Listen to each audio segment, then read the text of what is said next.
دا د مو د 10 یایو او دا 13 غواړي 110 وته ته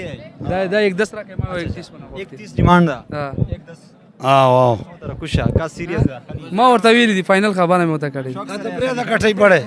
پرې دا پرې دا نور لس روپۍ نه لګي په 12 کټای 200 پرې کار نه کیږي کنه یو کار کیږي نه کېږي اصله سختي مو کو په 30 کې مزر د تپری خو دې بس په 29 بعد دا پهلوانه پوهه کده سړې دي خرڅوي خو سیاش خو نه خرڅوم بس 110 کې ونه خلو بایجان مولو گزارو کالا تاسو هم صدقه قبول کړم دا اوس کې ما 30 بدر کما اخر 31 کې مولو 110 بدر کو بس یا پرې د مکو لچ صحیح ده لچ نه کوم خو یاره خپل ساتل ده او جی کورول ده یار دوه معلومات خو مت انشا مخبره محمد زئی وره پنجاب نه روډ او جی قیمت مناسب ده کلا باغ نه دا مناسب ده سی 1.15 پر مناسب خالي څومره پر بیا خالي زه خو یې ځخنم په سودا نه رسېږي راشي الګه کاس دې خپا کړو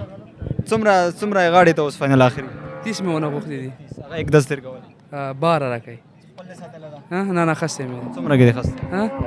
ریټ ما خیا زاده تم خیا ارکوشه مرته ویلې مې دي ما ټکه درته کړې دو ګرځا یار چې مزدوري تر هغه تام د الله اجر ورکې صحیح ده مال دی وخت ها مال څومره 50 60 دنه بمو څومره زوګي دلته مو 50 60 بسلی څومره زوګي 2 ورځې کې مزدوري خاوشه شو گزاره کې بس دا به دې وخت کې اشه په کوم قسمت کې وکه نام مو بسله مال بو سبیا پر ختم شي ټول قبضه یې پاتې نه انشاء منډي په پته لګي د مخام نه بده منډي چې ډیره زیاته تیزه شو اچانک تیزه خوشوا وجه څه ده مالونه بار نه کم دي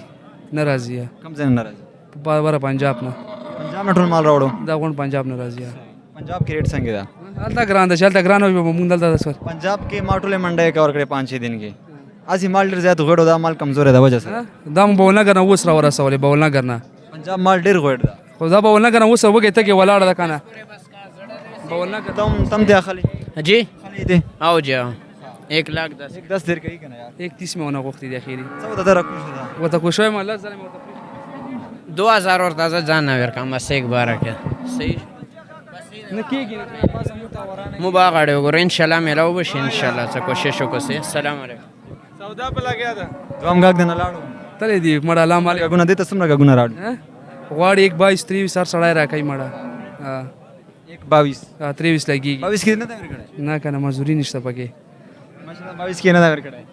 10 کې خو بالکل نه ورګي بیا څنګه دا ډیر سخت ظالم دا خټک کوم نه تعلق لري پیژنې او پله ده او گاونډي ده